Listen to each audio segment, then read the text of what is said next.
আরে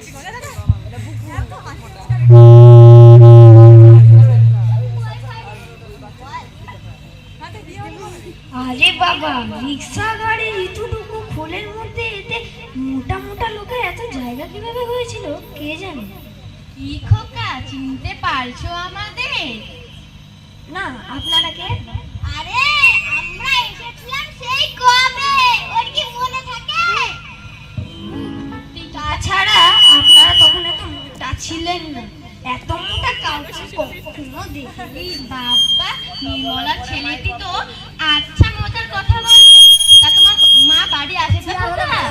হ্যাঁ, চেয়ারটা দিবি কোথায়? তিন তলার ছাদে রান্নাঘরে কাজ করছে। ওরে বাবা, সেই তিনতলায় সিঁড়ি ভেঙে আর উঠতে পারবো না। রক্ষে করো। উফ, বাড়ি থেকে আজ বেরিয়েছি 2-3 বার বাস বদল, শেষ অবধি রিকশায়। যাও দেখিনি বাবা, ছুটে গিয়ে তিনতলায় মাকে ডেকে আনো গে, বলো গে উত্তর পাড়া থেকে বেনু মাসিরা এসেছেন। দূর ছাই। মা আসছে। ও কি কাণ্ড করেছো তুমি?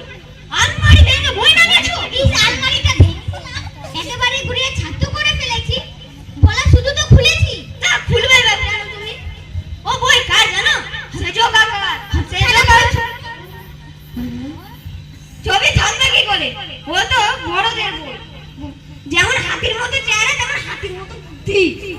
কাকুকে আসো তারপর বই তুলে রেখে দাও, সব জায়গা বাড়ি নয়। ছেলেকে শিক্ষা দিতে পারে, মানুষের বাড়ি এসে জিনিস নষ্ট করা।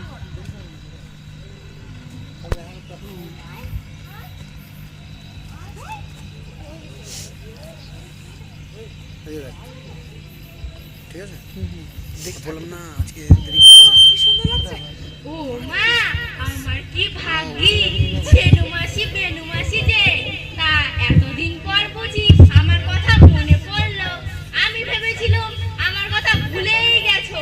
সত্যি কত কাল পর দেখা, কি আনন্দ হচ্ছে কি বলবো। ও কি মা, এই মাত্র যে বললে বাবারে, শুনে গা জ্বলে গেল। অসময়ে লোক আসা ভালো লাগে না, এখন আবার নিজেই বলছো ভালো লাগছে।